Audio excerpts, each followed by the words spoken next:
I'm gonna tweet it out. Ben, you want to go check the audio for us? You always have a problem and you nip it in the butt.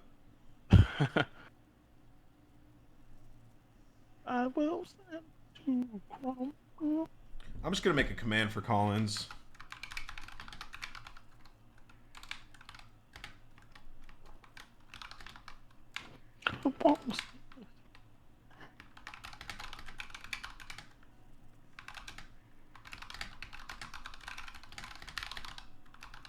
I know the.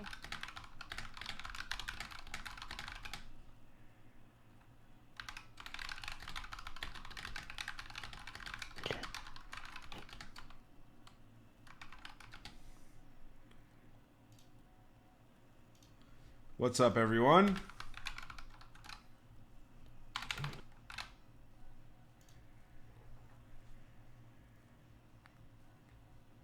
We're just getting ready for everybody to join in. We're gonna let the tweets out right now.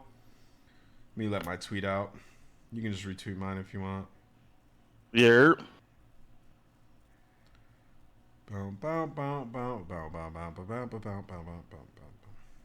Yeah, we almost had a guest this episode, but All good, bro. the young ones, they bailed, bro. Can't trust the young kids, I've noticed. Can't trust Illy, bro. Audio looks good. Love to see it. Wait, can't trust the youngins, brother. That is true. You cannot trust the youngins, bro. Haterade, what up, what up? Bojo's Horseman. We're just gonna give people 2 minutes to load on in. 2 minutes to load on in. How you guys doing? John, how are you doing? I'm doing wonderful, brother. You look fantastic, if I might say so myself. I like the scruff going on. The scruff suits you. I wish it suited me. You think so? That's the bum scruff. It suits you, though. You look like old man Saxon, bro. I didn't even crack a smirk. Not even a chuckle. Not even a half smirk. I mean, he's cool.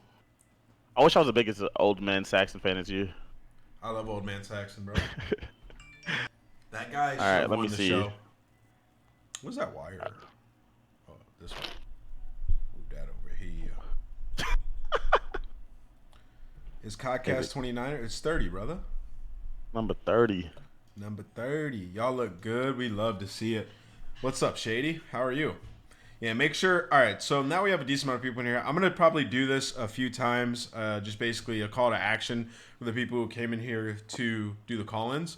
In order to be a part of the call-ins, which we will do for the last 30 minutes of the episode, you will have to type in !Discord in the chat. You join the Discord, and then from there, you can join General Channel if you'd like and just chat with the rest of the viewers and watch the show and ask your question in the call-ins request channel. And once you ask your question in there, you will be dragged to a private channel where you will be vetted by Lord Ben J. Nissim, formerly from FaZe, currently at Esports Engine, an esports vet. He will question you and make sure that you are not coming here with any harm, any foul. And then you will be dragged into the channel with me and Jonathan Tucker, a.k.a. the Codcast host, a.k.a. the GOAT, who's alongside me. And we will hear your question out, and we'll probably roast you. If there's some questions, I want them to be fire questions. If you're coming with an argument, that's fair too. You want to out-argue me? You want to out-argue it? Come with the heat. Yeah, you could pose a question. But like I said, you gotta remember, we're gonna come back with like we're not taking it easy. You know what I'm saying? This isn't just like a tweet. We're coming at you full force. And if it's a great statement, you come in here with a what I want to avoid is just random statements. You can come in here with a statement, you know, like an overarching idea, but don't just come in here and just spew some nonsense statement. All right, like come in here with some good shit. But all right, I think we can start it up, my brother. How was your week, man? It was good. I've had a pretty solid week, if I say so myself. The stream's been doing well. We've climbed to 620 subscribers. I literally play every single day and upload a YouTube video every day. So I've actually been on my grind. It doesn't look it because I'm fresh, but I've been on my grind. I feel you. Overlay still says 29. Oh, no. Minor error, guys. It says 30 now. That was quick. How's your week been, though? Like, I know you had a week to, like, take it in and enjoy yourself. How's the unemployed life, brother? It's all right. We'll see. I mean, it was nice to have a few days where I didn't have to wake up at a certain time. But That's nice. other than that, I'm looking to get back into it. Just Yeah, you're just to itching, be right? frank with you guys, I'm gonna get back into it soon. I have some opportunities. Well, now that you I'll have come more to you guys soon. time, we could make more content. Is all I'm saying. You could start up your stuff. We could start up a show on your channel. That'd be cool. But all right, Oh, yo, right? I have a couple ideas, John. Just let me know, bro. I am down. But there's been a lot of stuff that happened this last week in Call of Duty in the esports scene. It's honestly been so much; it's kind of like hard to keep up with. I usually take like a day out of my week to I see everything because I'm on social media constantly. But I usually take a day to digest everything, and it's usually the Codcast day. And I was going through all of it today. It's a lot of stuff, dude. Like from the champs announcement to the team emblem sprays, calling cards being put in the game. We were asking that before the season. To the domination thing that happened, where pros voted to keep it. To Doug quitting, subs going crazy on Twitter. It's been a wild, wild week. So we're gonna attack all those things before we get into the call-ins. Is there anything in particular you wanted to start off with? no, let's just jump right into it, my brother. All right, so we all saw London Royal Ravens decided to pick up Trey Zero. Trey's a great player. He's starting for Jerd, I believe.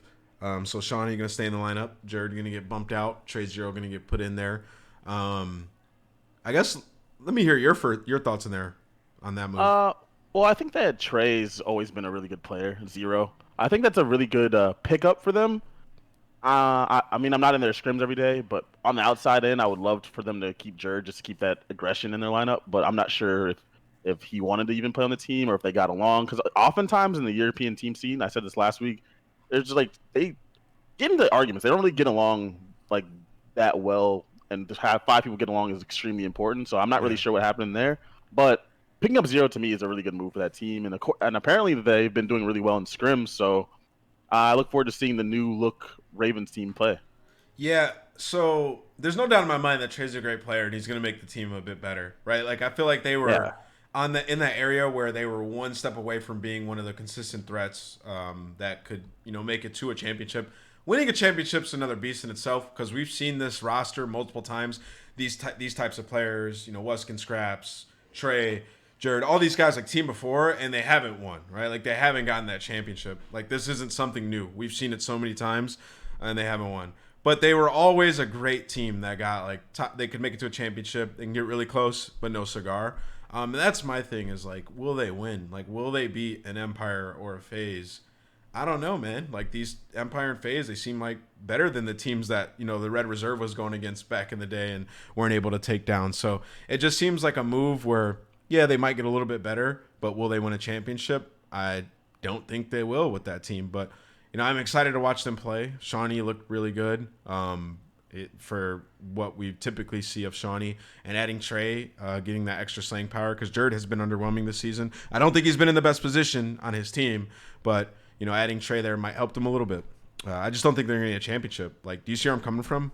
Yeah, no, I actually agree with that. I mean, I think that this move could help make them more consistent, but I don't think that it's going to turn them into a championship team either. I Which think is that what they they're have. hoping for. Well, yeah, of course, everyone's trying to win for or get better, and I think that this move probably did make them better. But winning and getting better are two different things. Yeah, my dog's going crazy. Actually, I don't know why he's going crazy. Sorry, buddy. But yeah, so that was one move that was made. Moving on. Marks got benched, and he's been really outspoken about that. He obviously doesn't agree with it at all. Talking about people snaking him, stabbing him in the back. I don't know the inner workings of it. I don't know how he got stabbed in the back. If you do, I'd love to hear it. I have no idea. Apparently, they just got in a call and said they didn't even know who their fifth was going to be. Yeah. They just decided it wasn't going to be Mox. Yeah, which from a looking at it from the outside in, doesn't seem like that bad of a move. I literally my keys to victory. Obviously, usually they're pretty basic, so everybody can understand. But it was always for Florida. It was they live or die by Mox because he is their player. Where his role is sort of undefined on the team because he's a main AR player who is not nearly as good as Skies, and he's a player who runs a sub as a flex who's not that great of a sub. So with the meta in this game, it really doesn't work that well for Mox. And I think that if they just find, a solid sub player, they'll probably get a lot better. And I think that's probably the route they decided to go for, right? I mean, a lot of the players in this game, let's say rated Mox. I'm not even sure you can say like Skies is a much better AR player than them. It's just that they gave him the main AR role to start, and that's their natural role. That's his natural role is to run main AR. So then you move Mox and these guys off their role. It just puts them in a spot to fail. To be honest with you, Yeah, like yeah. No, it definitely does. It's the meta, like right? We talked about it. it's the meta. But the thing is, I heard that the guy they're picking up, Awakening or whatever, also runs an AR. He's just more of like a fast pace, gets more kills, slaying type person. So I'm not sure Yeah, what exactly the Florida team is thinking, but I'm also not in their camp, right? Like they yeah, could yeah. just things could just be a little off with their team. One thing Mox does really great for his teams is he's extremely disciplined. So getting rid of Mox, you lose an extremely disciplined player, and I've always liked that about him. When I played against him, I'm like, even when I was in air, I was like, I have to be on point in my rotations versus this guy because he's so disciplined. He's so annoying for He me would to play always be against. in the back with his AR posted. That's true. If he's not having an AR, maybe it changes up a little bit, but nonetheless brings the discipline to the roster, and that's something I could see when he's gone. That team easily lacking is discipline. So I think they're risking it a bit, getting rid of him. But if they do get a sub player who can play aggressive and play at that fast speed space, it could make them or fast speed pace. It could make them a lot better at respawn, which is I think what they're looking for. Because I mean they have a solid roster all around. It was really just Mox as the X factor the entire time. Yeah, they've done really well for them this season with the roster that they had, even before when they had They've Pristini as well. overachieved. Yeah. I think they've overachieved as well. And maybe they know that. Maybe they're making a proactive move because everyone else can see. I mean, they could see themselves not doing as well before we could all see it because they've only had one bad tournament, Yeah. right? And usually that's not enough to make this kind of move. But they're also scrimming every day. They could see themselves struggling, and maybe this is the move they think they need to succeed. Yeah.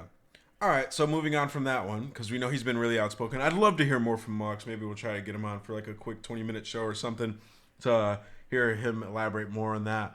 But Enable back in for Seattle. Have you watched them scrim at all? I don't think they haven't streamed or No, anything, so I haven't seen them scrim. I haven't watched them scrim, but we already know that Enable is a very capable respawn player. So I expect Yeah. that Seattle will be on point when it They're comes to gonna win, bro. respawns. They're gonna win. They're not going to win. They're gonna win. They've They're gonna win. no chance to win the The tournament. writing's on the wall, brother. They're gonna win. It's their event. Tell you. Seattle got smoked 5-0 versus Chicago yesterday. Love to see it. Doesn't matter. They're gonna win, my brother. Seattle got smoked 5 over Chicago. Doesn't really matter. It's a I scrim. tweeted earlier my bracket, John, and Damon replied with like the guy taking off his glasses, like you're faded. Yeah, even he's like, huh? Yeah. I mean, They're not gonna win it, but I do think that they could surprise people and make it further than people expect from them. So yeah, I they definitely. just can't. They just can't, it's just too hard nowadays to win and not be able to win search. Like you have to be able to win search at least at like a 50% clip. I don't even know their numbers, but I'm willing to go out on a ledge here and say it's way below 50%, and they're not dominant at respawns. Yeah, So how are you gonna win? yeah, it's gonna be tough. You know what also is tough is I have chicken marsala sitting in front of me that my girlfriend just brought me, and I can't eat it. This is tough. Moving on, Pristini getting put in to the starting lineup of the Chicago Huntsmen. So I almost have a headache from how many times I've been asked this question in my streams. So those of you who are in my personal streams, whenever I'm doing that, I just kind of want to just play. I don't really always want to talk about competitive COD because that is my job. But I still love it, so I'll answer it here and there. But that question, anytime somebody comes to the stream, they ask that. So we're going to answer it right here and right now. Our official thoughts on Pristini on the Chicago Huntsmen. Gotten that question so many times. So I'll start this off. I think Pristini's a great player. Hyper aggressive. He's going to probably make them better. Simply because he's going to bring good vibes. He's going to do whatever the team tells him to do. Arcedes is the glue, and that's his fucking brother, for God's sake. Like, it's going to work for those two. Like, it's going to be fine. They're going to be good. They have some of the greatest players of Call of Duty history on that team. They have players who have teamed with multiple different players and won championships, and they have world champions pretty much across the board. Like, the team is going to be fine, and they're going to be great. But that, like... In terms of like, I know what people are asking when they ask that question, like, are they going to be better than they were with Gunless? Like, maybe. Like, Gunless is an amazing player. I think Gunless is better than Pristini, but I just think it won't be due to Gunless's skill. It'll be because of vibes. That will literally be the only reason if they get better. Yeah, I mean, I agree with you. What they did was add someone who's hyper aggressive to their team, which could make it easier for the other players on the team to go off. Yeah. So that might make it easier for them, but their core problem still remains in that they Yep. have two assault rifle players, just like these other teams, and they couldn't foresee this issue going into the season. But if you add Prestige to the team, I don't think they're going to get worse. He's going back to the team with his brother. They have Seth and Form on their team. Like these guys are, and then their best player is probably Envoy, like the one that's Yep. not a world champion, and they just have a really strong roster from top to bottom. I don't personally agree with dropping Pierce. I really don't, but hey, they picking it up. Their vibes, like you said, is the biggest thing that they're getting out of this, and maybe that's what they need to win. But Yeah. I mean, I talked about it. on Go ahead. paper, the roster to me it's the same thing with a guy that's a little bit more aggressive. But is he better than Pierce? Not to me. I don't think he's better than Pierce. I think that Persini's great. But I mean, it's a big risk. Like you can make it work. If you can make it work with Pierce, I think you make it work. They were getting top 4 multiple times, and like the thing is, that could easily happen with Persini as well. You end up getting top 4 back-to-back tournaments, and then you're in the same situation. Like if you know you have a talent like Pierce, just stick it out, get over whatever vibe situation you're on, and figure it out. I don't agree with the move, but hey, man. If it works, it works. They got really lucky with that. Getting Pristini. And actually mind-blowing the way that went down. Can we talk about that? I don't even know if that's public. Like, is it public knowledge how exactly it went down? I'm not sure it is, but the fact that they were able to get Pristini, honestly, is lucky, mind-blowing. And they made that move not knowing. It's mind-blowing. They made that move not knowing if they were going to get Pristini. So, like, at least I think so. But either way, they had to, right? They had to have made that move. No, they knew they were going to get him. They knew they were going to get him. Okay. Yeah. I'm sorry for talking to eating, guys. I'm starving. But I only took 2 bites. I won't do it again. Yeah, so good luck to Pristini. I know that they've been doing great in scrims, so that's good to see. I'm very excited to watch those guys play, though. Last time we saw Pristini play was quite some time. He played before the last one before the LA homestand. He didn't go to the LA homestand. They picked up Pharaoh for that. Yeah. So it's been a while, but he knows how to play the game. He's been around. Yeah. So I'm sure he's hopped right into it. They just have to get their chemistry down. The biggest thing they have to worry about is going to be their initial search and destroys. But I think that'll be fine too. Somebody say, eat your fruit, chat, and cry. No, I got like a little tiny plate. I'm going to eat a full plate of this. Chicken marsala is like one of my favorite foods. She snapped today. All right, so moving on, though. Let's talk about substitutes on teams. This is a topic you brought up that you wanted to talk about, John, which has been one of the major things in the community. A lot of challengers players and substitutes on teams talking about how it should be redone. So having subs, does it make sense in the CDL to have substitute players? We haven't seen them used mid-series this year so far. And I think we can both agree that we don't see it happening throughout the season in mid-series subs coming in. The problem with the sub system is it's at its core. You have to pick up the players before the season, right? So therefore you don't know who's going to be good at the games. And with the current sub system right now, only one of your subs can play. So I think with the exception of Chino, no one's really used a sub that was just a sub on their team already for an extended period of time. I think it was Happy on New York played one tournament, but that was just a temporary thing, like a temporary hold until they got someone else who ended up being Mac Melts. Real quick, sorry to cut you off. You said I think we're going to see a mid-series sub tomorrow. No bullshit. Who do you think it would be though? Well, Pander, because Pander said yo. Pander and Enable yo. S&D yo. That could be a thing. I mean, if there's a team to do it, this is what I was saying before we went live. I said if there's a team to do it, it should be Seattle. Simply put, Enable is a really good respawn player, but god awful at search and destroy, and this has been the case for years. So if there's a team to do it, it should be them. I don't know if they will do it. It's easier said than done. Like, what if Enable goes and drops 45? Like, maybe you go in with a series with a plan, but he drops like just a bomb first map. Do you say, all right, your buns, come on out. You don't do that. Pander, go on in. I would do it. You see Teddy for search, he's going to be going rogue versus us. All right, well, they could also be trolling, so you never know. Yeah. Oh, man, that would it also put the sub in a tough spot, too, because he's not scrimming with the team anymore. So he's just supposed to come in and go off in the game mode that he doesn't even get to practice much just because he's better technically than the other player at it. Yeah, it's a bit weird. It puts him in a tough spot. I think you have a main team, a challengers team, and then you just move the player to challengers when you want to switch it out, right? Like I think you just don't have the option to bring players in mid-series, and it solves a lot of these issues. That way, all the subs can play on a challengers team. I just think it would be a lot better. But we aren't the experts here on the contracts of these players and the challenges and stuff. So we're gonna bring in our friend Ben J. Nissim to talk to us a little bit about contracts and how it should be redone and possible ideas that the CDL can use. What's Hello, up, Ben? hello. What up? What up? So we were Not too bad. think we were talking about a waiver wire earlier. So yeah, I think one of the things that hasn't really been addressed, and I think Doug kind of talked around the edges of it in his video, is there's a weird edge case that the league and teams have to consider when it comes to substitutes. When we had LAN events, you had the potential where a pro team and a challengers team could have played at the exact same time, and I think that colors some of the rule eligibility stuff that some of the players such as Doug have run into. I think the other complication is not every team also does have a challengers team that they're either partner with or one that they operate. So that kind of complicates things. I think definitely for everybody, I think the solve is, well, how do you increase flexibility for everybody so there's not eligibility issues? I think waiver is interesting, Ant.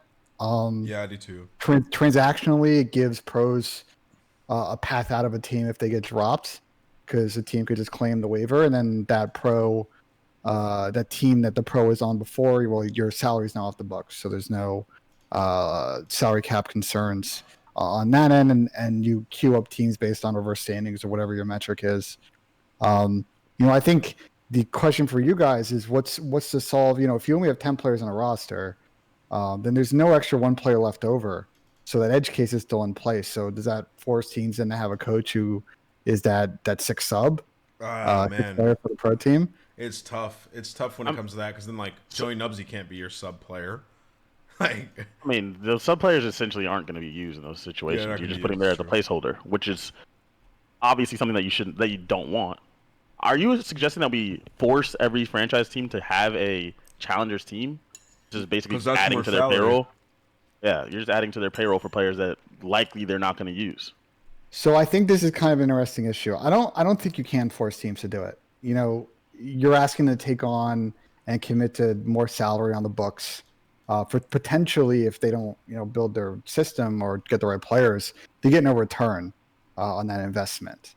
Whether you figure out some kind of incentive with a salary cap for teams that operate challengers, maybe that's a solve to subsidize it. I don't know. Yeah.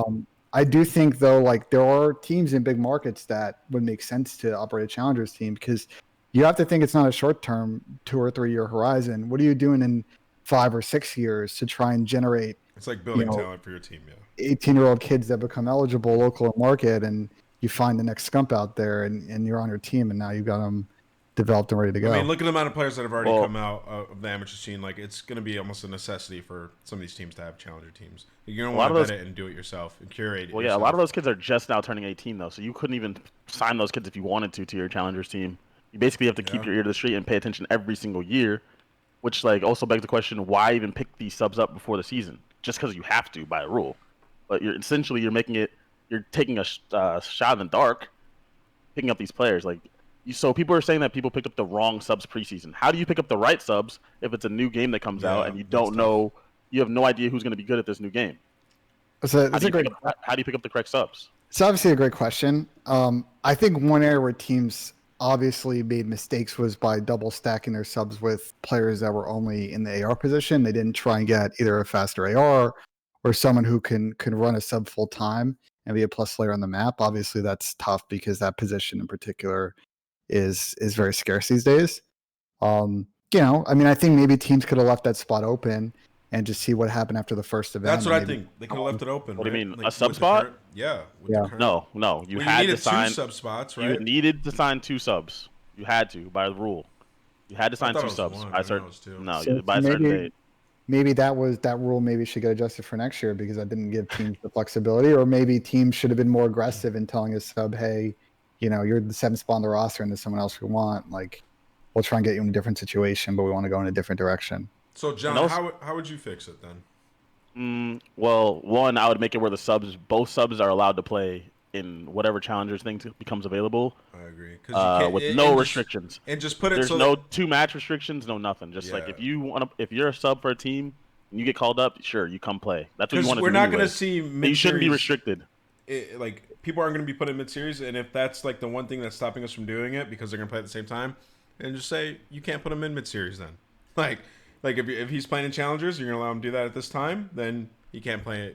You can't put him in mid-series. Or That's if at you're gonna use it like the that, teams. like a farm league baseball situation, if you get called up and you're up next at bat, they're like, "What? I'm called up? I'm out of here." And the team will just have to understand, like, Yeah.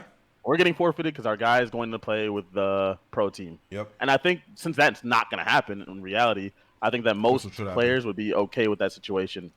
It's like, hey, everyone that's teaming with this guy has to understand there's a percentage chance, like a 1% chance that he might get called up. If it's gonna happen, they're gonna know well in advance. They're gonna know well in advance before it happens. It's not gonna be a spur of the moment. They're playing at the same time, and then he needs to come in. You know what I mean? They can get ready for that and prepare for that. So I think that's how it should be. I think, Ben, you bring up some really cool ideas. Way over my head, though. Smarter people than me are gonna have to adjust those things and implement. If there's a waiver wire, as pretty sure that's kind of how the Pristini thing went down, of what we were talking about before this, which is just weird. But I've seen a lot of people complaining about it. I know Doug's situation wasn't ideal. He quit to go play with challengers. He's playing with. I saw him scrimming today. I think it was like him, Twiz, Bullseye. I don't know if he was playing tens or if he was scrimming. Well, that's the thing though. He had to like probably quit, right, and get re-signed a different way so that he could just play and practice. Like you can't even practice because who would play with a guy that's a sub if you can't go to play anything official with him? Yeah. Wisdom in the chat says not true. Subs could be unexpectedly used for medical emergencies, and that's a small percentage of thing. Okay, so you're sticking to the letter of the law. The amateur team has the forfeit though. How many times has that happened? One time in the history of COD. Once. Priesta. Exactly. So if I'm a player on that guy's team, I just take that risk. That doesn't happen. And we hold that up. That does not happen enough for to be a real thing to worry about as a competitor. I'm trying to win, and this guy is the best player possible that I can team with. I'm going to team with him, even if there's a percentage chance that someone on the main team gets sick or something. You have to be deathly sick or break your arm to not play, especially in an online setting. I think one cap I played on this with a conversation. shoulder. And obviously there was the situation where Pat messed up his finger, and he played it out. Saturday night, he played it out. Yes, he cut his hand. I think one factor to consider long term is teams will get much better at talent evaluation. We had teams that came in and leaned on players and coaches to dictate that process for them because they had no institutional knowledge of the COD scene and anything deeper. I think once teams get a better understanding of the system they want to play, the players and prototypes they want to target, and then have scouting pipelines or whatever method they had to evaluate talent they're out there, I think a lot of the substitute team system problems will probably solve itself over time. Yeah. It's just a question of, well, how do you make it easier so players and teams can progress their players from amateur to challengers and make those rosters viable? That's fair. I agree. It's going to take some time. It's first year. It's definitely going to get changed next year. I mean, there's been way too many complaints. There's definitely a lot of room for improvement. But hey, we tackled that subject. Thank you, Ben. Appreciate you. No problem. Thanks for having me on. Yep. And that is also the guy who will be vetting you guys for the call-in. So if you guys want to do call-ins, make sure you type in !call-in in the chat. Join the Discord by typing in !Discord in the chat. Join the general channel. And then type your question into the request channel. And then you'll be dragged in to ask a question to me and John, which we will reply to you in real time. And you will be on the show for everybody to hear. So come with some good questions. All right. Good questions, good arguments. Come on. We're getting closer and closer to the call-in time. We're going to spend the last 30 minutes doing call-ins. If you guys want to do call-ins, I mean, we have to have people in here first. I think we have one guy in here right now. So make sure you guys get in here to do it. The next thing was the Champs announcement. My brother, Champs is a bag this year. Oh, my God. Did you see that? Let me switch to the big screen. $400,000 each for first place. That's absurd. Let me switch to the big screen and pull it up here. Where's the money announcement at, dude? It is crazy. Oh, I got it right here. Bang. First place, 2020 champion, $2 million, John. And imagine if it's played online. Ooh, illy. Imagine getting 11th and 12th place while someone else gets $400,000. Oh my God. That's rough. That is rough. And what's crazy is your placement on the season is super important because you could just start. You could just start at $200,000 for your total for your team. Like even if you get absolutely deuced on. That is a That's hefty bag, dude. absurd. You start off making like 50 G's if you're like top 2 seed. I mean, you've earned it through your work in the Yeah, season. of course. No hating on it. It's just crazy that you're starting that far advanced in the bracket. But That you got to is give them something wild. since you're I think allowing I have every single team. I think I have the bracket right here, how it works. So yeah. So dude, if you're first or second seed, you legitimately start in winter semis. That is crazy. I mean, I know there were people complaining about it. I don't really hate it too much, honestly. I think it makes it lit, dude. It makes our season lit. Otherwise, our season wouldn't be as cool. I mean, it is cool. The only worry that those two teams have, which I would take any day of the week, is that you're playing a couple teams that are like hot off some wins with confidence rolling, you know. But I would take that 100% to start where I win one match and all of a sudden I'm To top start 3 top guaranteed. 6? Oh my god. Oh my god. The worst part is you lose like 50% to taxes and other. Bro, those are what we call good problems. I don't want to hear that. Those are great Everyone problems, pays bro. taxes. These guys are getting paid bank, bro. This is icing on the cake at champs, my brother. And that's not a real problem. Yeah. You had to pay taxes on when you won champs in the past. When you got second, third, it didn't really matter. it'd be awesome if like a 9 through 11 seeded team won, or 9 through 12 seed team won in the tournament, all the way through losers, bro. That'd be wild. See, this bracket can set up some crazy ass stories. No lie. No, I agree with that too. Champs usually does produce some crazy crazy brackets. So we'll see. I think that oftentimes too, since it's later in the season, the teams, the power rankings aren't exactly where you are in the standings. Like people get hot at different times. Yeah. So I think I don't know, the move to put every team here is gonna be awesome. It's gonna be the first time, other than launch weekend, that we see all the teams in one place, and it's also just gonna be awesome that it's an actual tournament. So it's gonna bring us those old school vibes, you know, of the big open tournaments. Everybody playing in one big ass bracket for a shit ton of cash. I think this is gonna be has the makings of being one of the greatest tournaments of all time. I think it's gonna be awesome, dude. I like the move. I like the bracket. I like everything about it. Me too. I mean, they're making the most of this COVID situation, and just playing for this type of money online is like, wow, just ridiculous. But I'd be so excited if I was a player, just that opportunity. I don't think I'd get on a different game for months. Oh, no way. No way. I would never be on Valorant, Warzone, nothing, dude. I'd be grinding.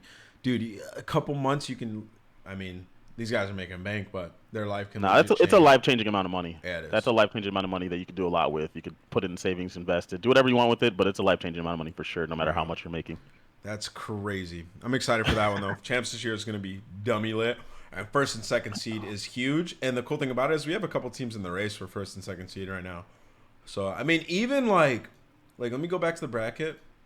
Third and fourth seed is huge too, man.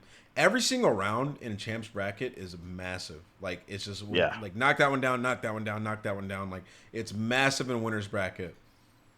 But losers bracket's the gauntlet because every team is nasty by the time Champs comes around. Like, every team's good. So these events are going to be huge for points. John in the chat says, I honestly think seed third, fourth are set off better. You get one game before playing the top team and don't have to go cold in semis. No. Disagree. The less series you have to play is always better. I couldn't disagree more, my guy. I couldn't disagree more. That's an absurd statement. You're further along in the bracket with the same amount of I couldn't. You have no idea who you're going to be playing in any spot, and you don't like the further you are up in the bracket is better. Trust me. 100%. In one match of Call of Duty, it's not what we're talking about. There's no like top team. Like there's no better team to play in that spot. You have no idea who it's going to be. Yeah, and you can scrim, my guy. No idea what form they're going to be in. Like you can scrim, crack open, your gamer sups or whatever your caffeine of choice is, and go fry. Right? Like that's how it goes, man. And you win 3 series and you're Call of Duty champion, and they might do it from their bedroom. Like, who knows what they're going to do. Imagine that. Oh my god. That would be absolutely wild. That would be absolutely wild. All right, then moving on to the next topic. So something we asked about before the season began, John. We just now got it, and I'd be lying if I say I'm not excited for it, man. I'm so excited for this now. It's team emblems, sprays, animated calling cards for all the teams. We're going to be getting those in the game. I know we would have liked it to be the beginning of the season, but we finally got it. It's something that people have been asking for. The official tweet is here. Let me pull it up. Coming soon. Earn new team emblems, sprays, and animated calling cards by watching live Call of Duty League matches on the CDO website or COD Companion app. So by watching it, you can earn these things. I think that is amazing. It's something we've been wanting. Incentives to watch the stream. It takes Activision so long to do things like this. It sometimes makes me so sad, but at least we got it, right? Like that's something that we can say is that we got it. We can see how it works with COD, and then hopefully next year when the new game comes out, we just have it immediately when the CDL begins. That's my thing. I just hopefully that these things make it easier to get things done in the future. Now, we've said that before in the past, and it hasn't worked out that way. We're like, whoa, we got team skins this year, so next year maybe it'll it'll be there sooner for those guys. That's I don't huge, think there's dude. any. Yeah, now that we have a franchise league and we have the same teams going in year in and year out, I feel like it should be a lot easier to get these things done. But also, I'm not on the legal side of things at Activision, so I don't know all the hoops that they have to jump through. A lot. But yeah, I know it's a lot of hoops, but those things are like that's one of the things that we should want and expect at the start of every year, and then obviously a ranked mode like that's been had its ear talked off at this point. But if we can get a ranked mode and those things at the beginning of every game and try to get those rewards and incentives for viewers and for Why the, don't we have for momentum, the man? casual players that hop on Call of Duty and can run into these modes, even if we get a small percentage of them, that's a lot of people. We just need it for momentum. Like I really hope that we have it when the game starts. I think this is gonna be awesome. I think it's gonna do great, and they're gonna be excited by the numbers of it. I just think that we need it when we have momentum. So maybe it can garner a little bit more momentum going forward. But you know, I'm excited to see how it plays out, man. Thank you for the gifted twice. My guy Dana right there. Shout out to Dana in the chat. Next topic we have in here. Dom is staying in. So all the pros that shitted on Dom in the beginning of the season, in recent weeks, let me pull it up. Oh, you can't even see that. There you go. It's probably kind of small, but in recent weeks, the Call of Duty League held discussions with both players and team management on the subject of maps and modes heading into the second half of 2020 season. So the Call of Duty League was proactive. You know, they went to the players. They said, what do you want to do? One idea proposed included the potential removal of domination as a third mode to be replaced by either hardpoint or search and destroy. Having together assessed several different scenarios, the majority of players and team personnel voted to keep domination in rotation for the rest of the 2020 season. Big shout out to the CDL. We're showing the CDL some love today, man. A lot of people like to hate on them, but they've been doing some good things. This last week, they've been doing some good things. I got to show my appreciation when it's due. I've hated on it before. I appreciate the things they're doing right now. They went to them. They extended an olive branch, and the players wanted to keep it. So the fans, you guys can stop complaining about it. I mean, the last week before that vote took place, the Doms were actually really exciting to watch. Like, as far as domination goes, there's a bunch of within 5-point games. It was really close. Honestly, I think that the vote went that way because there's not a good replacement for Dom. Like CTF hasn't been tested enough. There's 5v5 weird maps. Dead Silence isn't a perk. It's just a weird thing. It's kind of weird to bring in CTF in the game, especially when in the past people haven't even enjoyed watching CTF either. CTF sucks. Okay, then you talk about hardpoint. The hardpoints are too unbalanced. There's heavily one-sided maps. Changes the vetoes completely, so all the teams are probably like, fuck that. Yeah, exactly. And then search and destroy, there's just not even enough good ones, right? So team just said, you know what, fuck it. Let's just keep Dom. Let's just keep rolling with what it is. And I think that they made the right decision overall. That, though. I'm glad they did that. And the players were able to make their decision. But yeah, I think that Dom is probably our best bet as it stands right now. I really don't think I'd enjoy watching 3 hard points in a series in this game, in Modern Warfare. I don't think it would be entertaining. Hardpoint's a lot to take in, dude. Hardpoint is crazy in this game. Dom is hardpoint like is nice pretty crazy, and I've still always thought that hardpoint is hard for the new casual fans to understand. Just there's so many kills going on that like a lot of them don't mean much, right? So there's kill after kill after kill after kill, and if you're new to the game, you're like, what the heck is going on? Like they're used to seeing FPSs where every kill is like super impactful. Yeah, and that's not the case, and there's just a lot happening in the hardpoints. Yep. From a casual fan standpoint. We were in a big chat about that before the season. There was a lot of executives for the CDL when me and John were first meeting them, and they were asking us these questions, just picking our brains. They were like, "What do you guys think our game mode should be?" Just asking this question. We were like, "Not hardpoint. They think it's too difficult for the new viewers to understand." And we were getting tons of arguments versus other pro players about it. But I truly think that hardpoint is way too difficult for new viewers to understand, and it's honestly a clusterfuck most of the time, to be honest. And in this game, in the beginning of the game, it really proved us right with the way the spawns were and everything was. And it really hasn't evolved into a great game mode, this game. Honestly, this is probably one of the worst hardpoints we've had. But, yeah, moving forward, maybe that will see some change there. When's the last time hardpoint's even been really good? I feel like it's just a mode that we're stuck with. Black Ops 3. Black Ops 3 is pretty good. It was good, Black Ops 3. World War II wasn't it wasn't bad. In World War II II was solid. I mean, it was Yeah. slower. It was entertaining. I was entertained by Hardpoint in World War II. I was entertained by watching Hardpoint in that game. I didn't like to play it, but watching it, I was entertained by it. So Yeah, so I think that's the last time. I mean, that mode has been very hit or miss. It's. I swear, I still stick to this. Since it was so good in Black Ops 2, that mode just became a staple. I think it was an But accident. it hasn't been close to as good as that for a long time. But we just kind of stick with it. Yeah. I mean, I think it's really hard. It's going to take a really like dedicated team to build a mode that is not only one super competitive and fun for the players, but easy to understand for the fans. And I think that's where you'll see a lot of growth in Call of Duty. Yeah. All right. Moving on. Let's talk about our brackets for the next event. So I tweeted out my bracket, and it was wild. I got a lot of hate for it, but I told you guys in the last episode of the Codcast, I was getting pretty wacky with my brackets, dude. Things are changing, and I'm getting ahead of it, dude. I'm like Kanye with his music production, bro. I'm just in the future. You are not Kanye. I'm just in the future, and you guys are in the past. That's what it is. You are not Kanye. Watch this. So I'm gonna pull up Pac-Man's wild bracket. I'm gonna pull up Pac-Man's bracket. All right, so let's break this down for me, my brother. So you have Subliners winning the whole thing. Why? They've just been looking pretty good. I think they had some pretty good form, and I think that their road is pretty good for them. I think that, I mean, when it gets to the semifinals, everyone's going to have to beat a couple good teams, but I think that Subliner's been heading in the right direction from what I saw. So you think Subliners is clutching up in 2 Game 5s on their road versus Surge and Huntsman? They're going to clutch up in those Game 5. Surge is barely clutching up Game 5. I just think that they'll win that Game 5. Okay. And then Huntsman, I believe that they will clutch up Game 5 if it goes there. So Huntsman like, got an easy road. They're going to play Subliners and just lose that Game 5. Man, I don't know. I think if here's my prediction, my brother. Here's my problem with your bracket though is like if the Huntsmen get past those first 2 rounds and then they're in a position like that where they're confident, if you're gonna go with their new team, they're probably gonna like I don't know. It's just versus the Subliners, I can't see it happening. But hey, maybe you'll be right. Maybe you have Optic Gaming making it to the final as well.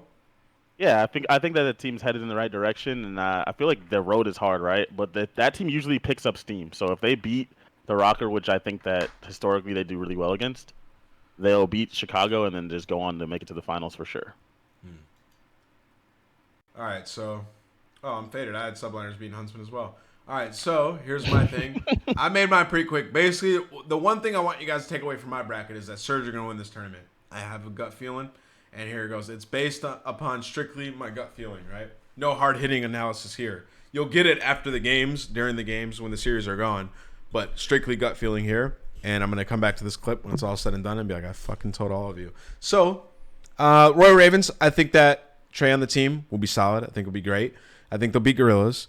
I think they will lose to Surge, though. I mean, we've been – here's the reason I have Surge playing well in this tournament. The last time we saw them play, they weren't that bad. They were not that bad at all. And bringing Enable back, I think it's going to make them better at Respawn. They're going to be, like, beating these teams 3-1. Like, they're going to play Subliners. They're going to be great at Respawn. And if they somehow steal a search, they're going to be fine, bro. They're going to be winning these series a lot easier. They should be one of the best Respawn teams with their roster. And, like, teams like that in the past, with the teams with Octane, they won 3-1 in a ton of their series by just toughing out the Respawns. And I see you scratching your head like it's not going to happen. I have faith in the Surge. They're going to beat the Subliners. They're going to go on to beat Royal Ravens. After that, they're going to play Rocker. Rocker is going to beat Legion. They're going to end up beating Optic Gaming.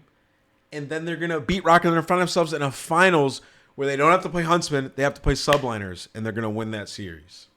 Watch, John. It's going to play out like this. And that face, it's going to be wiped off your face, bro. That smirk's going to be wiped off your face. Okay, I mean. You'll give me 100 if Surge win. Booked, Bojo. Booked. Bet booked. Do you think the Surge are going to win a Game 5 against, and then they're just going to beat everyone in a bunch of respawns? That's what you're telling me? Pretty much, yeah.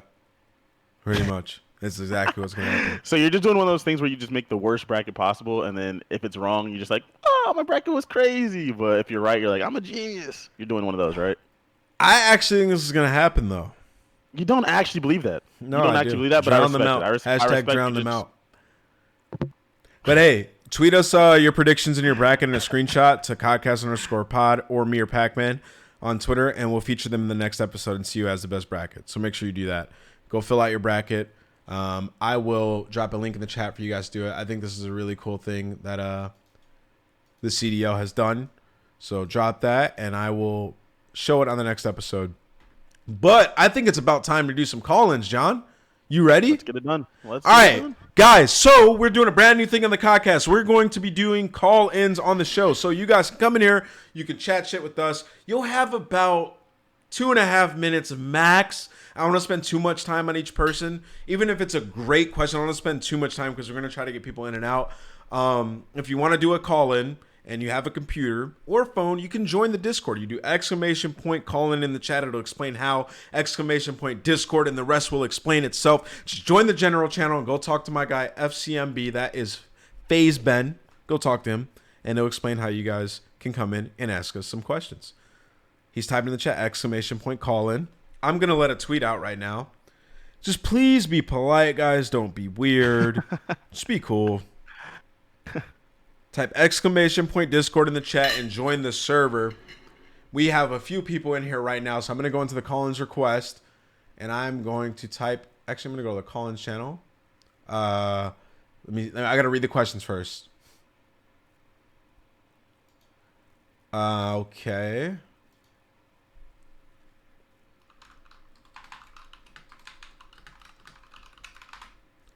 I'm telling Ben to drag in our first call-in right now.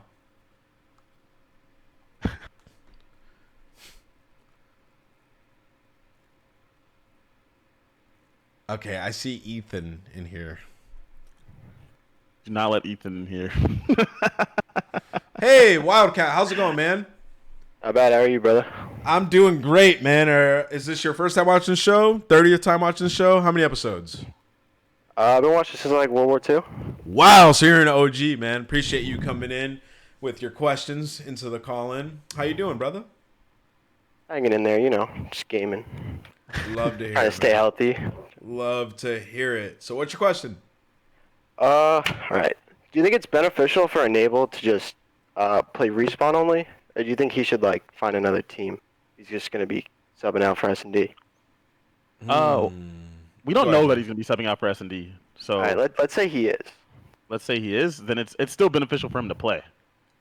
Because if he plays, that keeps his stock up. So if he comes in and plays really well in the respawns, that's a lot better than sitting on the bench. That way he can, no matter what happens going into the offseason, people know that he's still here, still a good player, still someone you can win with. You don't forget how good Enable has been year in, year out. I think you and can he's a still multi-game. win with him. Yeah, you definitely can still win with him. You just need the right team around. I don't think you get rid of him at all. I think he's a major asset, and he's honestly a high priority player to pick up. I don't think you get rid of him at all. I think you you can make a team basically around him. When you pick him up, he's not going to be great at search and destroy. So you have good search and destroy players with him. He's a great respawn player, and I think you can try out the subbing players in and out if he's super comfortable with it. And the rest of the roster is. But then you run into the issue in what John was talking about earlier. If Enable starts off the series dropping 50 kills, you're not going to take him out for the search and destroy. Yeah. But yeah. Also, people are saying that it ruins his stock even more in search. You honestly can't have a lower stock than Enable has in search already. You can't ruin his stock in search. I sound like you simply a few can't. donuts. Yeah, exactly. His teams have won championships and gone deep with him dropping one kill. It just is what it is. But you get a guy that's 3 kills. And I mean, he's not single-handedly losing you searches. No. He's doing his job. He can win gunfights. He's not that bad. He knows how to play. If the team itself is good enough at search, you can put him in a position to be good enough, like 100 Thieves did last year, to win search and destroys. They had Slasher and Priest. The problem with Surge is that their entire team is bad at search. Enable just being traditionally bad at search, so he's obviously not going to do anything to go above and beyond and help them. So they might seek out help from another player that can bring strategy to them. But yeah, Enable's good enough at a pro level to play search and destroy on a pro team. Yeah. Do you think that him coming back though will affect the vibes? I think they did swap him out really early. I think there'll be good vibes. I think he'll come back professional. Enable's a professional. You got to remember he's been playing for years. I think he'll be fine, man. I don't think it would be Enable. I would just think the dynamic may be awkward, They'll be okay. Nah, people have been dropping. If you've been gaming long enough, you've been dropped before. Yeah. get back on the team and just play. He admits to his own mistakes leading to him getting dropped. It's not like they just dropped him for no reason out of the blue. So he came to grips with his own mistakes, and now he's back on the team. The problem is that their team is just not that great, and I don't think that has anything to do with Enable. Like, that's just he's coming back in a situation where they haven't been that successful. So the vibes being off won't be because of him. Well, all right, Wildcat. Thank you for coming in, man. Did we answer your question? Oh yeah, absolutely. I appreciate the insight, fellas. I appreciate you. We'll talk to you soon. Thanks for watching. Be safe, fellas. Peace. Of course. All right, so let me see the next question we got, guys. For those of you just now joining the stream, we're doing call-ins. Exclamation point call-in in the chat, and it'll tell you how you can join up and ask us a question. Okay.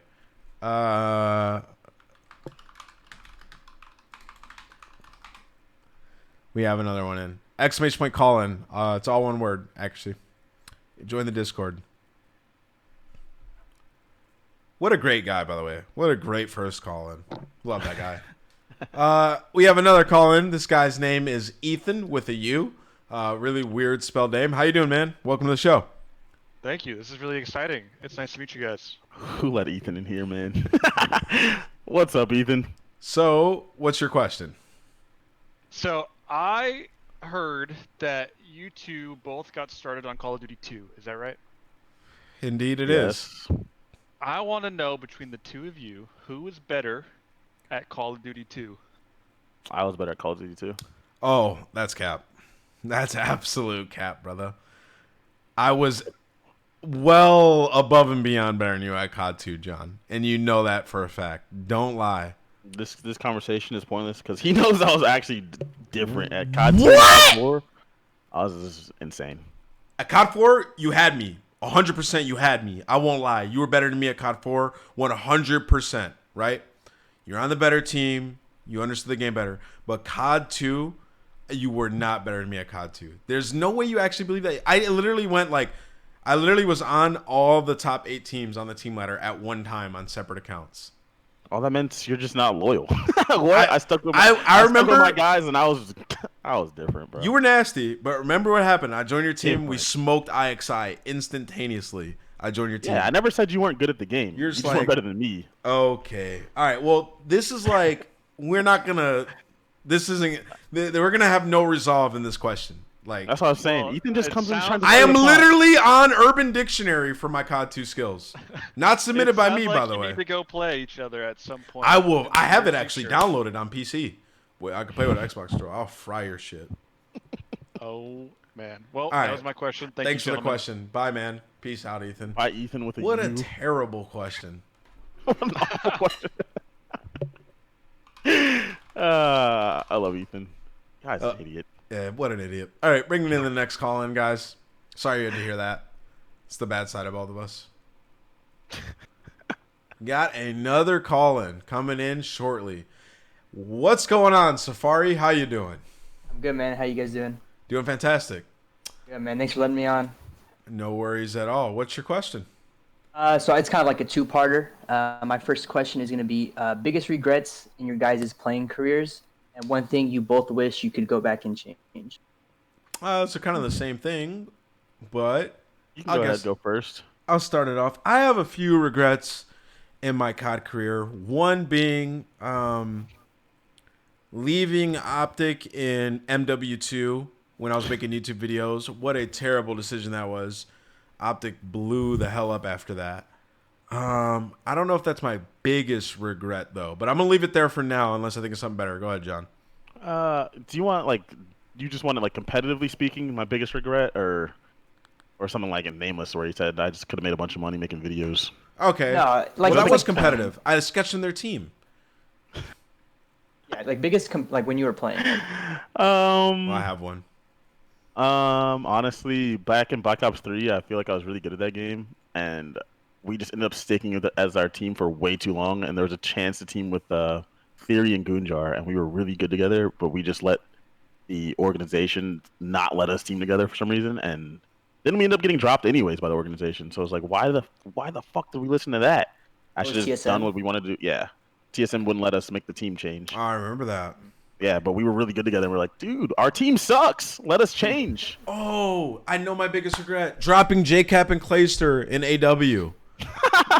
What? Clayster was godlike at that game. They You were an won idiot. champs. Oh my god! And if I go back through my DMs, I have a DM from Attach where he was like, "Yo, let's team for champs before AW champs," and I just swerved him, bro. I left him on red. Wait, so you're saying you should have just dropped Joe? Yeah. Yeah, in AW, no, in AW, yeah. I mean, Joel said to this day. I mean, during AW in the beginning, Joe was just like, I don't want to play this anymore. Like he hated that game. I wasn't that great at that game either, but I liked it in the moment. In retrospect, I hated it. Joe hated it while we played it, which obviously isn't going to translate well to gameplay. Joe's a smart guy. This guy is trying to break down the game, and it's AW. Yeah, AW, you just win gunfights, literally. Yeah. Stupid game. God damn it, dude! What a bad. I regret that so much. Well, all right. Thank you for the question, Safari. Is there Thanks anything for else letting you me on, want to man. say? You guys have a good one. Good question, brother. Take it easy, man. That was a great question. Thank you. Okay. Not shooting Damon. Ha ha ha ha ha ha ha. Stupid. All right. So we have another one.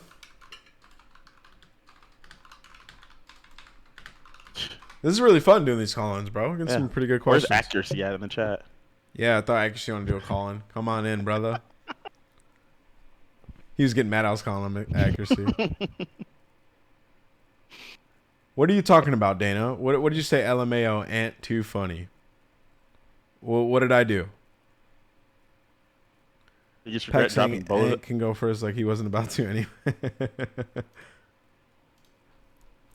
Biggest regret dropping bows. Oh, here we go. Nah. No, that wasn't a regret at all. Hey, Guraba, am I pronouncing your name correctly? Wait, how do you say that? Yeah, that's fine. Wait, Is how that do you pronounce actually it? say It's actually an Arabic word, but let's not get to it. Habibi, what's up? Charles, my question? Yeah, ask your question. Basically, I was saying, like, considering the big advantage of getting top 2 this year at Champs, who do you think will get top 2 for Champs? And following from that, do you think Huntsman's roster change will sort of make it more difficult for them, especially if Gunless becomes a competition very soon? Well, if Huntsmen are smart, they won't allow Gunless to become competition. Yeah, that's the first thing. I don't know why. If you don't have to, then you just don't let them go. It's kind of scummy, but it's also Smart. business. First things first, you don't let him become competition. But I'll let John tackle the rest of that. Who do I think will end up top 2? I'd have to look at the bracket right now. My guess is Atlanta and Dallas, without actually knowing the exact standings right now. I think that they're not only the 2 best and most consistent teams, they're also ahead, and it's online. They're both really good at that. Not that they're not good on land before people get all butthurt, but they just happen to be really good teams online and are already ahead. So those would be the top 2 teams, I think. Was there another part to that question? I agree with everything. I think you guys touched on it, like Gunless, they might not. But I was thinking, since them getting Florida, I don't know about like how the deal was, but don't you think they would want to make back something from Gunless? I would think that, but And they also have to competition. consider like Gunless wanting a good team as well. yeah. You put him Go on ahead. like he's competition. You just hold him on your bench. He's Yeah, but the currently thing on the is, team. you're still paying. The thing is, he makes a good point. You're still paying Gunless. You still have to pay his salary. If you let Yeah. him go, someone else is taking that payment, but obviously they get. You Gunless make in yourself return. look real dumb. I don't know. I mean, Florida just gave away Forsini. Yeah, that's not dumb. to care. That's dumb. Oh, I couldn't agree more. I don't know who's in charge over there. I think you keep. I think you keep Gunless. You hold him. I mean, that's what I would do. I'm shout out to Jerry Krause vibes. I'm holding him. Keep. He signed it, bro. You're sitting on my bench, and you're not. And like, this isn't any slight to Gunless. You probably didn't do anything wrong, but like, smart business decision. I'm not playing against you. I'm putting you on my bench. You're just sitting there. I mean, I guess, but there's money involved in a time where money is tight, right? Yeah, I mean, if money's a Because of the problem, economic situation, but then you trade him to like a trade him for crap who? team. They don't want to. Trade him Yeah, to but they don't- trade him to they don't Gorillas for wanna- somebody. If the purpose is money, you don't trade them because then you're just taking someone else's Yeah, contract. trade You him know what to I'm saying? Gorillas for somebody with a budget contract and save some cash and have less competition. Gorillas could use him. The Gorillas could use the Gorillas should be using Pat and Nato. Oh, For 100%. real. For real. I What's can't up, believe Colin? that they're still not using Pat and Nato. Yeah, trade him I'm to the gonna Gorillas. give them one This is what you more do. tournament because apparently they're way better online than they've been progressing. But come on, son. Like, what are they doing? I know that has nothing to do with Pierce, but also Pierce on that team would lose his shit. He would lose so I would it. not. He would lose his fucking mind team with them. So there's no way he's gonna go there. Well, all right. Thank you for the question, Groba. Appreciate it. Thank you, man. It was an honor to speak to you guys. Yeah, thank you for coming in. It was an honor to talk to you. Take it easy, man. Oh yeah, Nato benched himself. Don't get it twisted, idiot. Guy benched himself. Absolutely stupid. Absolutely stupid. Trying to torch his career. But honestly, if you're trying to win, you gotta sit him down and be like, you got that stupid shit out of your system? All right, let's go. So we have another call-in. What up, Cheek? What up, man? How you doing? Where you from? I'm from London. You're from London, bro. So it's early out there, isn't it? Yeah, it's at 4 a.m. You stay up for the show, or are you just like a night owl? No, I watched all the Codcast from the start, so. Are you serious? Dude, much love, man. I appreciate that. Nah, That's crazy. It's the best podcast out there, man. Facts. No cap. I like this. Facts. Guy. Let's go, Cheek. Absolute beast. Best call-in so far. What's up? What's your question, man? My question's more to Pac-Man. Okay. But, like, what was going through your head when Karma Heatwave during the cave? I was just giving you love. I was just giving you love. Nah. I respect it as well. I just want to know what was going on. Cause... All right, you want to know here's the truth. Whether you believe it, Yo, Batman, you are trash. yo, get this fucking guy out of here. That was my twin, actually, but yeah. You have a twin? Yeah. Fuck both of you guys. I think my neighbors just knocked on the door, by the way. The real situation that happened was, this is 100% facts. No matter what else you hear, it was the last league match of the season of the split, and no matter who won, we played Optic first at the tournament. So no one on our team was trying. There's no reason to ever use an Argus. That shit was terrible, as you saw. Garbage. But I was trolling, and then obviously it did not go well. I shot one shot, I missed, I got heat waved, and then all of us in the call started laughing like cute. Like Cole Chan was like, that didn't go. Like if you ever talk to Cole Chan, he sounds like everything went right in his life. He's like a surfer, stoner sounding guy. He's like, and then we just moved on with our life. Afterwards, because I'm not watching the stream, it blew the fuck up. Like it wasn't even a big deal. And then it lasts to this day. People think that was a serious thing. It really wasn't. We played them at the tournament, by the way, and I absolutely curb stomped them on that map. That's what gets me so fucking tight, because no one cares about that. I dropped like 13 kills. Bring it up more. Bring it up. Yo, no. Cheek, thank you it doesn't really matter. for that question. I think John got smoked. Yeah, you suck at everything, and you cheat. He's so mad. I'm tight. No, I'm not actually upset. I've heard my neighbors just hit the wall like 5 times while I was laughing. By the way, I feel bad. I gotta tone it down a little bit. What kind of super thin ass walls do you have? Well, it's because I have my monitors mounted, and I think we put holes in the wall, obviously to do that, and a big one to hide all the wires. And I think that made they can hear me, so I need to get more audio dampening stuff for my wall. I feel bad, but it was worth the laugh, dude. Cheek, thank you so much for the question. No problem. That clip's going on Never Twitter. ever call in ever again. No, I got question. Next question. Yeah, all right, see you guys. Next question. He dragged him. He moved him. Okay. All right, so let's move in Hossman. So we got another call-in coming in. Haley, why are you laughing at that? It's not funny at all. All right, we got one more. We got like 5 more people to come in, I think. We got Cartman, Hossman, App, Patty P. Oh, my God. Hossman, how's it going, my brother? How you doing? Listen, Pog, how you guys doing tonight? We're doing great, man. How you doing? Good, pretty good. Playing some Warzone, my guys. But my question is, what advice would you guys give to like small streamers and content creators to help them grow? Okay, Man, that's for you. Okay, I think I could tackle this one. For small streamers and small content creators, pretty much starting from scratch, right? I think it's very important to really, enjoy what you're doing. So just make sure you're enjoying it first. Don't just do it to, make money and start a channel. Like, make sure you're enjoying the game that you're playing. So get good at that game, enjoy that game, and start from there. In terms of like building a community and growing your viewership, it's very difficult to do, man. It involves a lot of luck, but one is being consistent. Like, you can't expect to just go live and have people in your stream. You got to come up with content ideas, get creative, get outside the box, be inspired by your favorite creators, and try to emulate that and improve upon what your favorite creators do. I think, you know, for people who are starting from scratch and, you know, entering the Warzone world, like, I assume you're asking for yourself and you're starting your own Warzone stream, right? Yeah, I've been streaming for a while. Got a couple hundred, followers and stuff. But I'm decided to make like the jump and start purchasing like the proper equipment and stuff that I need to really put up the quality stream. Yeah. And so there was this thing that Tim the Tapman said, and he was just like, you don't need to have the best equipment or anything like that, right? Like, just do it first, and once you actually do it, then invest into it, because you might end up spending a ton of money and it might not end up taking off.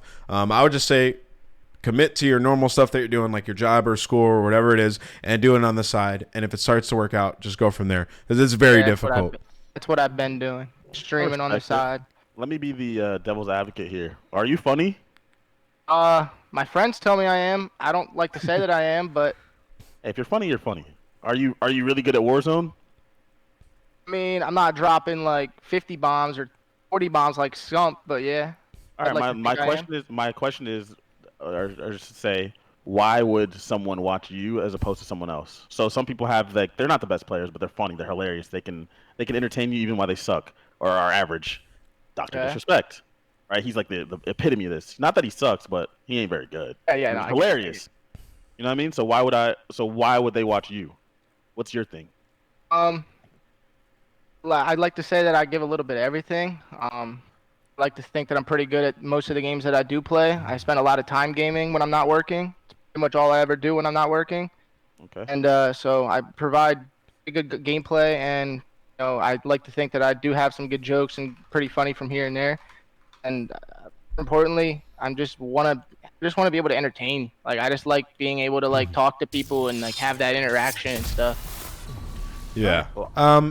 Like I said, man, I think it's just consistency, and trying to separate yourself. There's no, magic formula, because everybody's trying to do it. It's a lot of luck is involved, but build a small community. When you have one viewer, treat them just as great as when you have 100, 200, 1,000, right? And that community will grow from there. I mean, I see streamers that get 20 viewers that have thousands of subs. So just grow from your one viewer, treat them great, and be on at the same times every day. And if it works out, it works out. My chat, even when there's no one there in the chat. So, to be honest, my brother, me and John are trying to figure out this shit too, man. So, hey, you're doing pretty good for yourselves, man. You already. But thank you for calling in. Thank you for having me. What's your stream name? What's your Twitch? I'll drop it in the chat. Hossman5. I go live pretty much every day. Hossman5, all one word. Hossman5, all one word.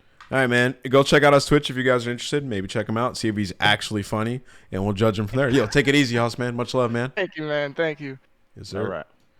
All right. So, bringing our next call in. Our next call in. Oh my god.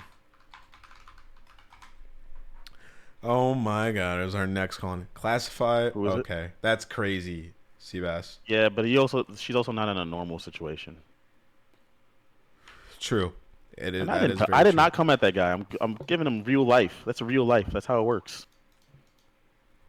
Yo, thank you for the sub, Monster, and Hitman. Thank you for the 100 bits. I appreciate it, guys. Yeah. Oh, I know who this is. How's it going, Patty P? How are you? How's life? Let me ask a question. Have you even played this game? No cap. And I'm not talking about Warzone. Yeah, I was online yesterday. That's not what I asked you. Playing what? Yeah, I turned it on. What were you playing yesterday? CDL playlist? That's cap, brother. I updated. There was a new update. The Warzone thing was out. Did you do the Easter egg? No, I haven't done it yet. I did it today. It's not worth it. You didn't hit me up to do it, so I didn't do it. Okay, my bad. But how have you been, man? How's LA? How's quarantine? You got toilet paper? Yeah, I'm running short. I got a few rolls left, but I mean, running out, like Dude. everyone else.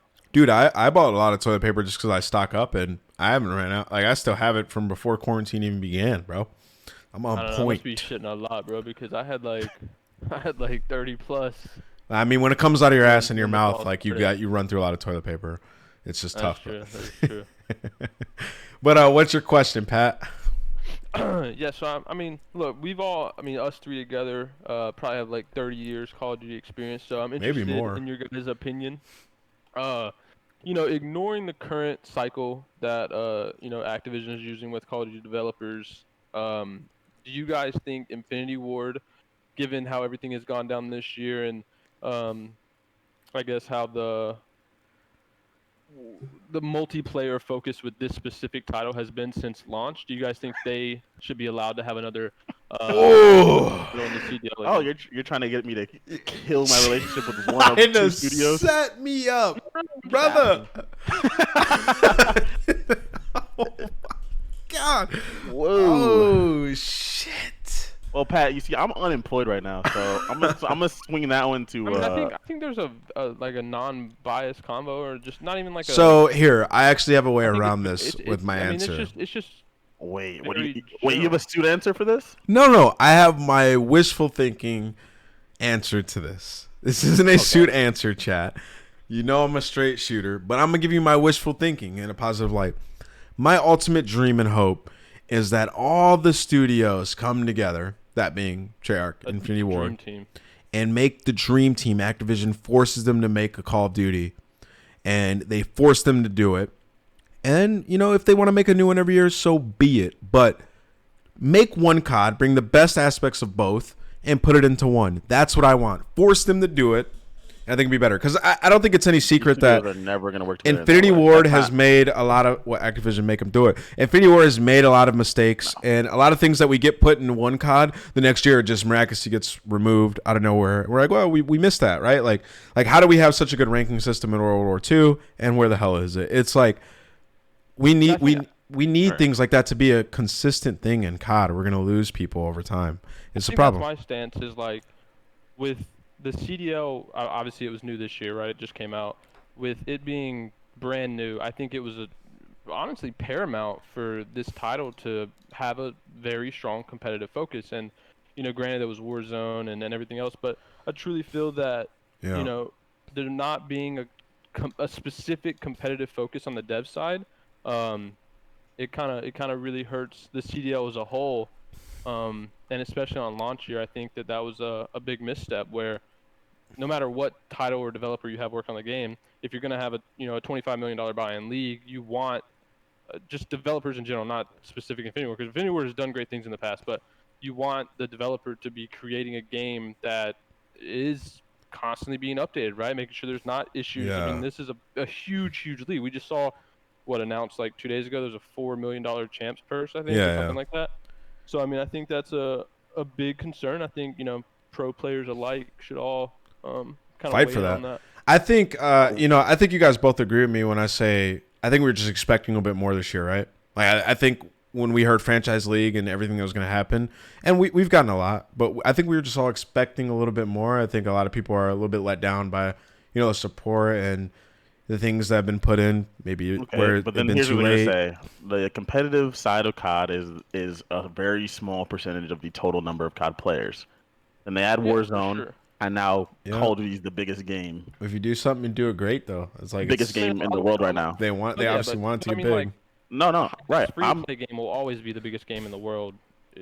You know what I mean? Like, yeah, it's free. It's great. It's hype. It's the newest, freshest thing. Like Fortnite just had its awesome run. Quarantine hit. It had a lot of things going for it. I'm saying, like, for me specifically, is like from a player's point of view, is like you can't. We all agree that they're still running the same guns on the same maps with the same spawns. We all agree that Call of Duty is going to be Call of Duty and it's going to have its huge casual fan base. But like, I think as players and everyone, not just players involved, but from being here for 10 years, the goal has always been how can we get some casuals into competitive. And I think if we don't honestly focus on putting a strong suit on, hey, this is competitive, not even from a marketing standpoint, from the game standpoint, like in-game ranking system, like you mentioned, like that should be a huge focus. Paramount. That should be huge. Think about Halo 2, bro. Like, that is what got me into wanting to know more about competitive Halo. I agree. I mean, we're on the same page here for sure. I don't know why it is that the studios aren't on that same page as well. Even when there is a ranked playlist, most of the time it's not the same. It's not like what made the Halo one so great, what made you want to get into it, is that the fact that like you had to yourself get better in order to play the better people, and then when you did, wanted to watch. It gave you respect for the people that were the best in the world, because you're like, all right, these guys are. Well, nasty. I guess I play. My question then. Do you Go think that the current title that comes out every year, no matter what, has to be the game CDL plays? I think so, because the casual fan base usually moves over. Yeah, but they don't even care about the competitive game. But if we made a game strictly for competitive, that could like almost be like a separate entity. Let's say 2021 Treyarch makes this or it's coming out this year, but let's just say the next year is it's so perfect for competitive, all the features we need, everything's great, it's awesome, and then we go into a following year, don't know the developer, but let's just say that it's from a competitive standpoint not a priority, not focused, doesn't have the features we need, whatever. Like Activision, let's just say Activision can't force any of that. Do you think staying should be? Yeah, I think that should. I think that should be an option. It's always the last option on the docket. Like if there was a game for that to happen, it would have been this one, right? This game didn't have any professional competitive support at all. Like we all know that, and it still didn't happen. Like it's just something it's a pipe dream at this point. I mean, we've been talking about it for years. I don't understand it. People always say that CDL is a marketing tool for Call of Duty. I just don't believe that. The game's gonna sell regardless. Yeah, I don't think we're getting people to buy it. When Champs was in April, so when did Champs stop being in April? Was it 2015? Was that the last year? I feel like it was after AW. Last one, right? Yeah, that was. They used to have like a tent and people come out and play. 2013 to then, that was when Champs was used as a marketing tool. And it was like a month of straight COD reveal all that shit. And DLC 2 always came out after that weekend. It was always like marketed that, oh, DLC is now going to be blah, blah, blah. That was a huge point for them. And to them, I mean, back then it was what, like $1 million purse max. So it wasn't like a huge budget thing. I mean, obviously big, but I mean, for them, their marketing budget's insane. So I think after 2015, it stopped being that. But before then, it definitely was. Yeah. Well, let's hope some of the stuff gets changed, man. I think that would be awesome. And I think you guys agree with me. The ultimate dream is for them all to work together and make a Call of Duty. You need a mobile team though to make that happen. You need a team of ex-pros, maybe that don't necessarily have the developmental skill, like computer-wise, but they can get there and talk to you. But they have to be they have to be a year-round team to make that work. They have to, but they have to value it, and that's way above. Well, no, even if that happened, I just feel the issue with that is like, no matter how many pros go to a dev, right? Like even if you picked like your ideal 10 players to go, I don't think no matter what they'll ever have the power to actually create change within a new game, right? Oh no, I meant a consistent team of people that are no longer pros, not like retired. Well, that's what I meant, like ex-pros. Whoever, yeah. They have to be there from the start. I don't ever see. Yeah, I mean, I don't ever see like someone just going in even after playing and just like actually having a big impact. I think like with how it's never happened. Yeah, but I mean, like, look at 343. I don't really think, like, at least with Halo 5 and Halo 4, when you had like pros quit after Halo to go and play that, I don't feel like it ever really went that far to where you're saying like pros are actually having substantial impact on the next title. Like they obviously had a role and they did their job, but I don't feel like it was like. I mean, that's where you have to make the argument, and I don't think that'll ever happen. I agree, but guys, we got to get some more. We got to get some more people in here. We got a bunch of people waiting. But that was actually a really good topic. I thought you were gonna come here trolling, Pat. I like that. We should elaborate on that more when we get some time, Pat's grown up now that he's been benched for 7 months. Yeah, he hasn't been playing COD. He's just been in his room, looking out the window at the stars. But you should probably be starting on the Gorillas again. Are you gonna come? Are you gonna come back for the Gorillas, bro? You gonna let it happen soon? You're gonna force them to do it? None of that's in my control, brother, man. They need to do it. They're looking terrible. But all right, thank you for the question, Pat. I'm gonna get our next one in here. Yes, sir. Yep, take it easy. All right, so the next one coming in is App. Apathy? No, different app. Oh, App. Yo, okay. App. What's up, man? How you doing? Good. How about you? I'm doing fantastic. I do say so myself. What's your question? All right, so my question is, should subs get a portion of the prize money if their team wins champs? No. On this? I don't think so. Yeah, they should. They can't compete themselves. They're not even allowed. It's not like they're gonna get a large percentage, but they should definitely get someone like Embos who. No, I don't think they should. I think they should get paid their salary. Why does the community just hate it, Bose? He just straight up. That was just the first thing that came to my mind. Like, I know there's other subs like that don't. I mean, I don't know if he does anything for the team behind the scene, but like, I think most subs knew that they weren't gonna play when they signed their contract, and if the sub had anything to do with I don't think growth of anything team, that the players. I feel like they should get a little percentage. I mean, The they're players part of are the winning that team, championship. They're putting in and that they're not time. allowed to play. The They're not fact allowed of to the play. matter is the subs aren't putting in the time with the team. Like, the team's putting in that time, and they're putting the hard work out there, and they're winning it. And we know how the sub dynamic is in Call of Duty. It's not like sports. I don't think that they should get a hand in on that check, the glory, or the trophy, in my opinion. I mean, they're not going to get the glory or any of that, but I I don't mean, think- someone like Jordan General, like everyone always Bose, like come on, General has been there with the team. He subbed in when he needed to do. He did what he had to do for the team. Like, why shouldn't he get a tiny percentage of this fucking? I think it should just be at the discretion of the team. I don't think it should be like they get it no matter what. I think it should be at the discretion of the team. My personal take. What do you Pretty think, sure that- App? I mean, yeah, I totally agree. Like, I think just from team to team, from player to player, it should vary because like Gunless got his team 130 points, right, and all of a sudden he gets dropped, gets benched, whatever, and then like if they win champs and they're getting that $2 million, like I'd be a little pissed if I were him. So I think like it should be up to the team or just the owner. Like, I don't know how the contracts work, but I think I'm pretty sure it's in the contracts anyways. It's but, probably you could probably work it into your but contract. honor system, no chance. Because when it comes down to it, people out here are all out there for themselves. I remember what was the story? It was like Optic when they won IW champs. Formal was supposed to split his MVP prize, which was like and, 25 grand, and he didn't give them shit. He said no chance, which is just also that's just stupid, by the way, to give a extra cash prize for someone for having better stats. Like that's just ridiculous. Yeah, if you don't play a single map, I don't think you should get anything. To what Sweet said, I agree with that. What's the chat thinking on there? Disagree. That's like saying that if you're on the bench, you shouldn't get a ring just because you didn't play in the championship game. Like, you're still part of the team. But all right, let's move on to the next question. Thank you, App. I appreciate it. That was a good one. Yeah, thanks guys. Have a good one. Peace. All right, so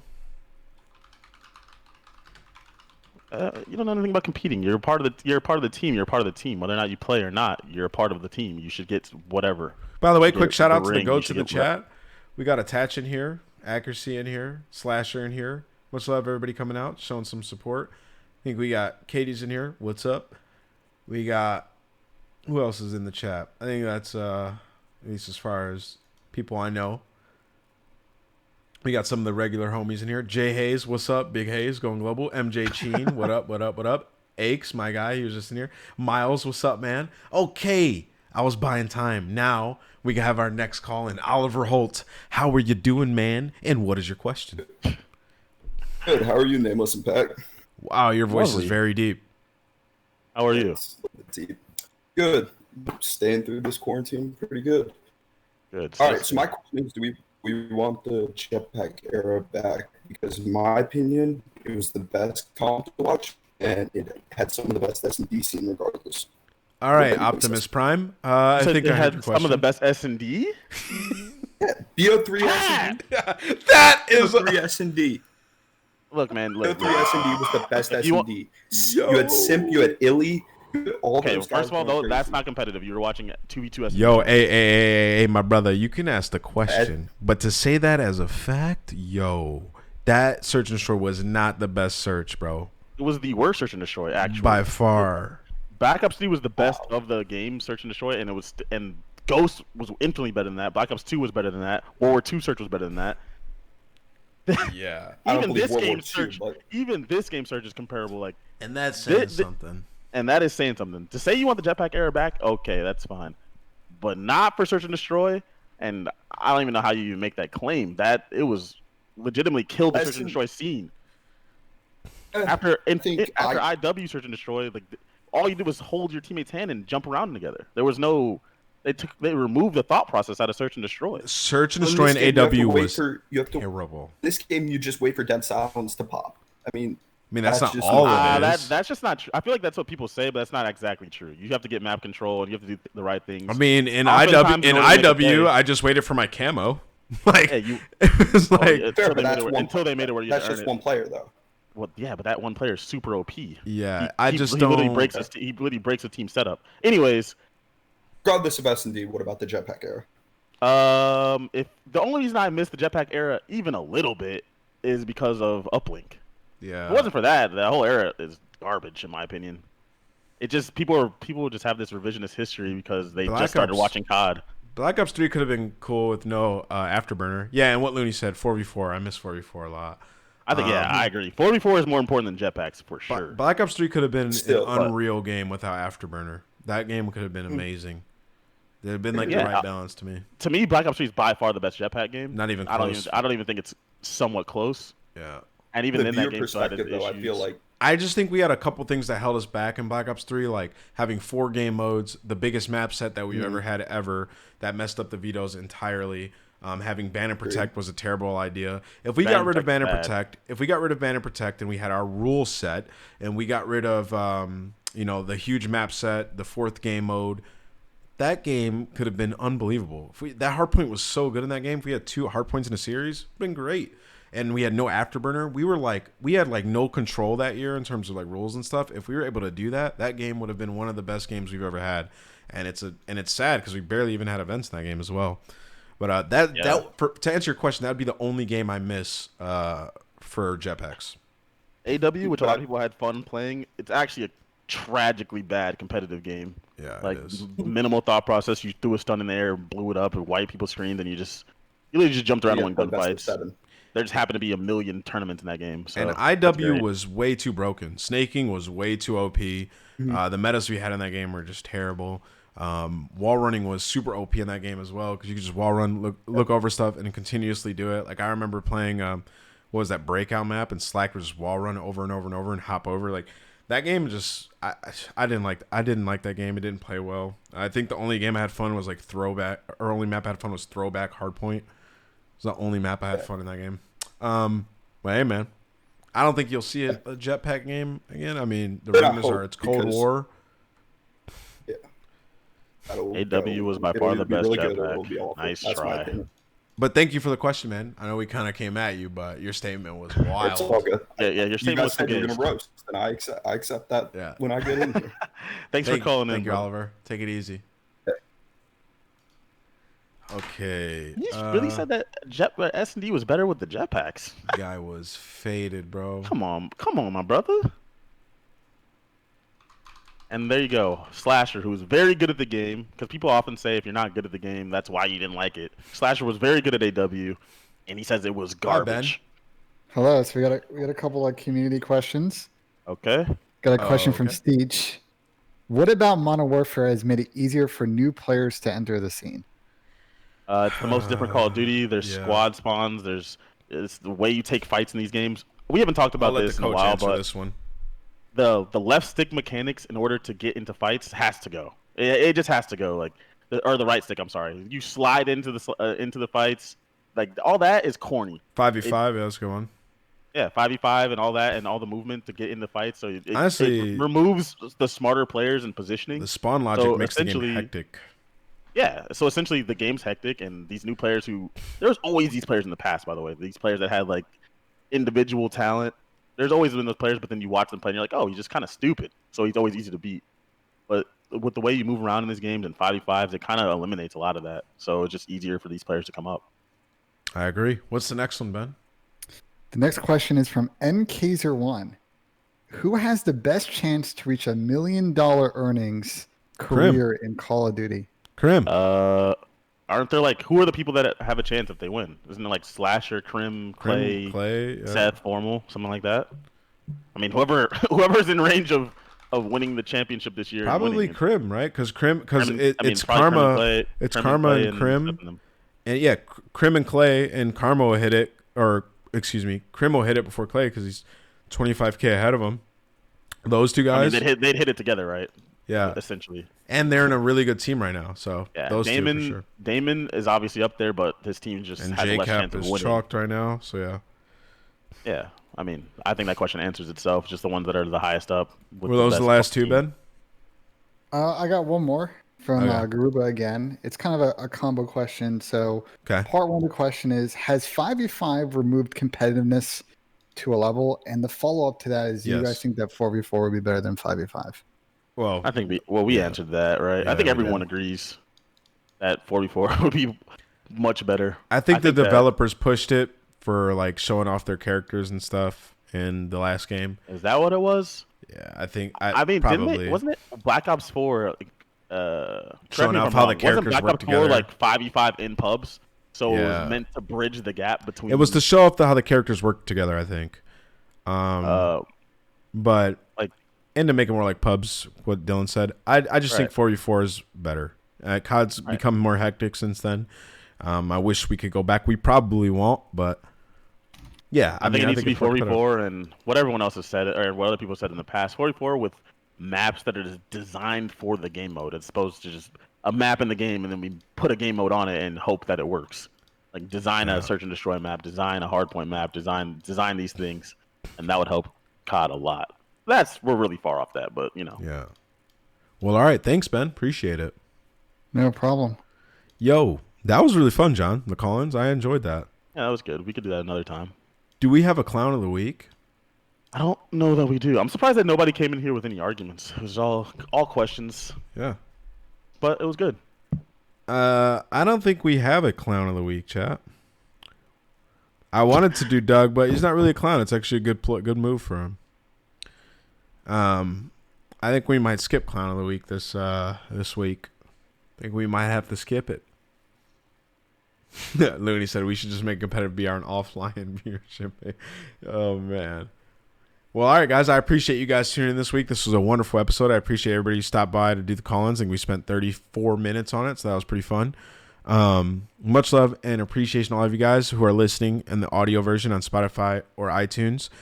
I thank you guys very much for coming in every single week. As always, the show is presented by Preediction. Go check out them on iTunes, Preediction with 2 E's, or check them out on Twitter. Great people to work with. Appreciate all you guys in the Twitch chat and on YouTube. As always, leave a like and peace. Later, guys.